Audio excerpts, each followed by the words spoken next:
So the final award is the Lifetime Achievement Award, aims to recognize an individual who's demonstrated exceptional business achievement and outstanding commitment to Klamath's business community over their lifetime. And the award is sponsored by Sky Lakes Medical Center, presented by Lauren Jesperson. You can come on out. The nominees. This is the Lifetime Achievement. There it is. It's William Ganong and Steve Bakke. Come on up, Lauren.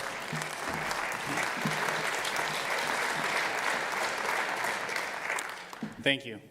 Sky Lakes Medical Center is a proud member of the Chamber of Commerce and is honored to be a sponsor of the Lifetime Achievement Award. This year's winner is an individual with roots that run deep in our community, dating back to the 1800s when his great-grandfather settled down west of Merrill. For nearly a century, his family has been practicing law in the Klamath Basin, starting in 1918 when his grandfather began his law practice. His grandfather began representing the Klamath Irrigation District in 1925, and his father took over that representation for KID in 1970, while this year's winner began representing KID in 1978. In a region that is plagued with water conflict, he and his family have been a noble defender of the irrigated agricultural community. During his water law career, he has witnessed many struggles and challenges of the irrigation community, including the water shutoff of 2001, where he was the coordinator of legal resources defending the water users in the takings case. In addition, he has been instrumental in the state of Oregon's Klamath Basin adjudication, which qualifies the water rights of the basin primarily for irrigated agriculture that contributes over $300 million to our local economy each year. This year's award winner has influence that extends beyond just the local community and the Klamath Basin. For many years, he has played a leadership role in the Oregon Water Resources Congress, which represents irrigation districts throughout the state.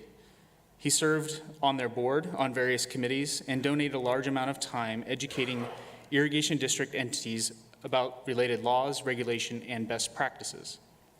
He was also very active for much of his career in the Special Districts Association of Oregon and served on their state legislative committee.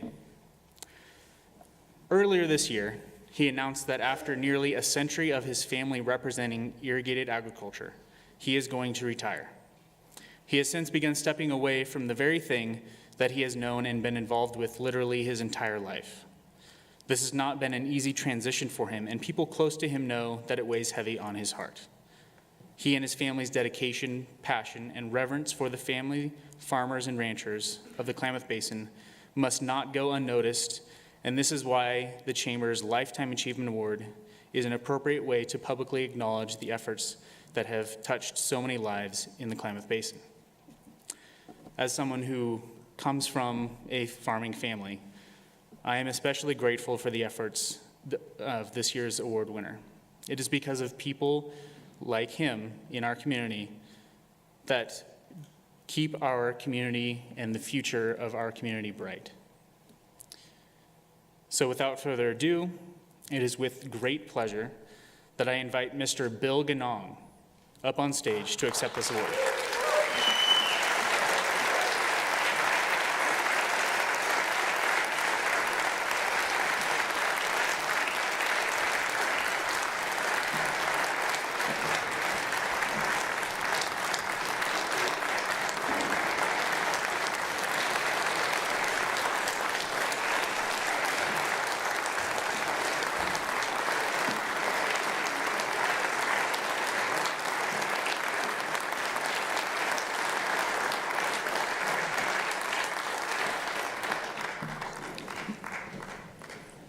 In about 2 weeks from this weekend, Maria and I, my wife and partner, are headed to Portland for the annual state DECA conference.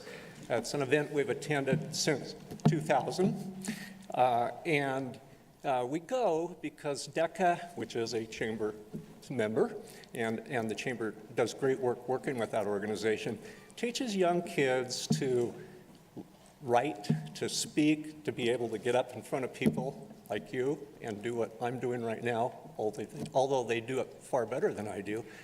to develop business plans, to present business plans, and so forth. Those kids come to Portland. Some of them require a great deal of encouragement and help.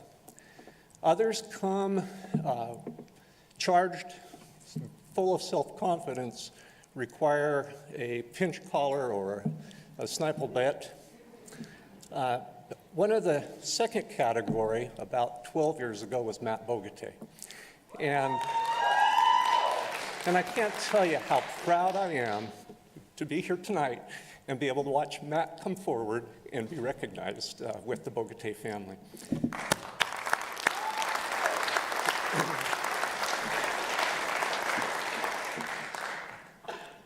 102 years ago, my grandfather graduated from Vanderbilt Law School in Memphis, Tennessee. And at the time, he was living with an uncle who was also an attorney and a commodities broker, with the intention that he would eventually enter that business. Unfortunately, his uncle passed away, did not have a succession plan, and my grandfather found himself unemployed. He then decided to move as far away from Memphis, Tennessee as he possibly could, and ended up in Marshfield on the Oregon coast, and was there for about a year or so. The climate didn't meet his needs. That's not something he was used to, and then he moved to Klamath Falls, where he started as a court reporter and then became an attorney, or began practicing as an attorney.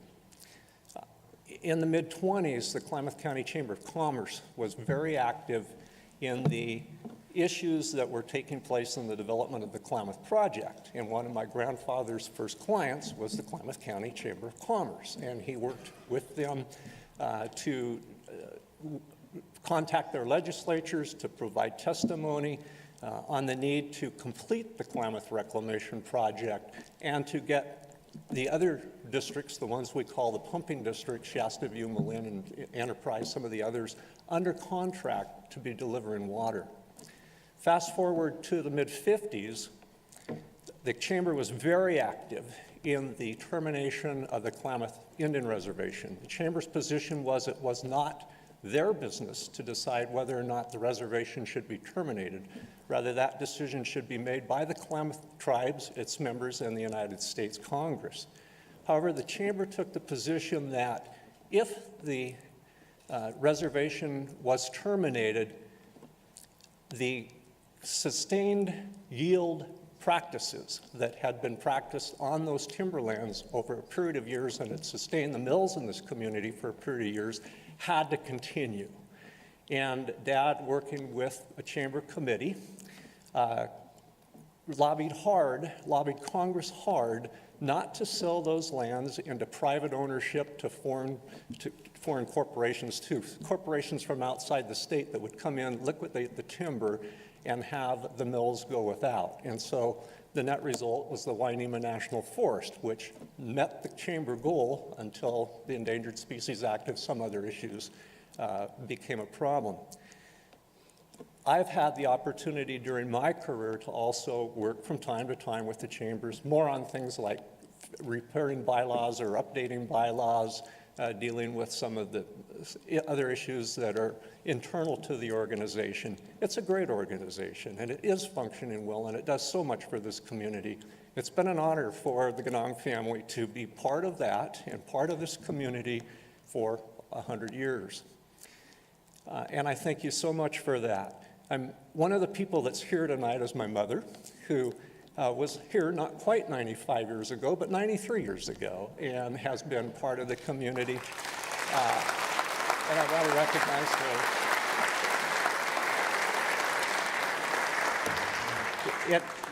I am who I am because of this community. The teachers, my family. I had phenomenal mentors, my Uncle Frank, my father, my grandfather, my aunt and Uncle O'Connor, and many others. Without them, I wouldn't have been able to do what I've done, and I've so much enjoyed it, so much enjoyed the community, so many wonderful relationships that will continue on for years to come. I mentioned my wife. She's been my partner for 44 years, I think, somewhere in that range.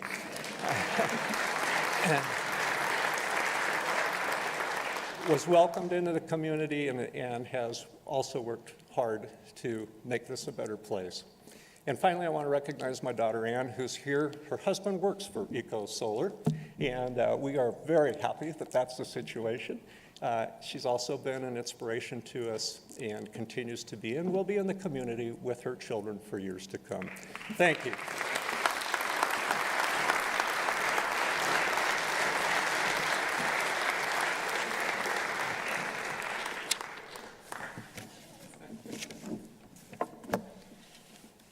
William Ganong, the Lifetime Achievement Award winner. One more time.